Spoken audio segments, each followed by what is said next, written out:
વડોદરામાં નિસહાય blind charitable trust દ્વારા કમાટીબાગ ખાતે દિવ્યાંગોને અનાજ કીટ અને અલ્પાહારનું કરાયું વિતરણ। સુરવે પરિવારના સુપુત્રના જન્મદિવસે દિવ્યાંગોની સેવા કરી સમાજને નવો રાહ ચીંધ્યો। વડોદરાના સુપ્રસિદ્ધ સયાજીબાગ કમાટીબાગ ખાતે નિસહાય બ્લાઇન્ડ ચેરિટેબલ ટ્રસ્ટ દ્વારા દિવ્યાંગો માટે વિશેષ સેવાકીય પ્રવૃત્તિનું આયોજન કરવામાં આવ્યું હતું।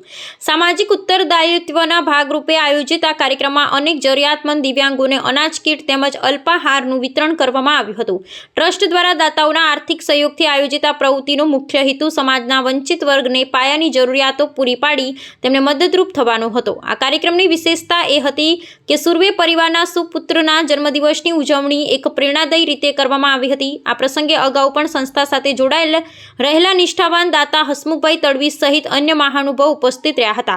ઉપસ્થિત દાતાઓએ પોતાના હસ્તે દિવ્યાંગોને સહાય અર્પણ કરી માનવતાનું ઉત્તમ ઉદાહરણ પૂરું પાડ્યું હતું। ઉલ્લેખનીય છે કે નિસહાય બ્લાઇન્ડ ચેરિટેબલ ટ્રસ્ટ છેલ્લા લાંબા સમયથી દિવ્યાંગોના સર્વાંગી ઉત્થાન અને કલ્યાણ માટે સતત કાર્યરત છે। આ અવસરે ઉપસ્થિત ડોક્ટર સલીમ વોરાએ જણાવ્યું હતું કે જન્મદિવસ જેવા પારિવારિક મંગળ પ્રસંગોની ઉજવણી જ્યારે સમાજના અશક્ત અને જરૂરિયાતમંદ લોકોની વચ્ચે કરવામાં આવે છે ત્યારે તે ખરા અર્થમાં સાર્થક ઠરે છે।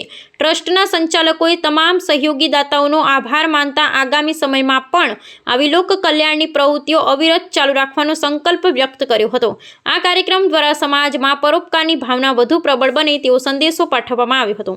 આજે નિસહાય બ્લાઇન્ડ ચેરિટેબલ ટ્રસ્ટ દ્વારા આમ તો ઘણા કાર્યક્રમ થાય છે, ધાર્મિક યાત્રાઓ, અન્ન વિતરણ, ચક્ષુદાનના કેમ્પ તથા નિઃશુલ્ક દવાનું વિતરણ, પણ અમારા મુખ્ય સેવકો જે સુમનભાઈ, સુરવેભાઈ અને આજે અમૃતલાલ આવે છે એમના દ્વારા પણ અમને ટેકો મળ્યો છે।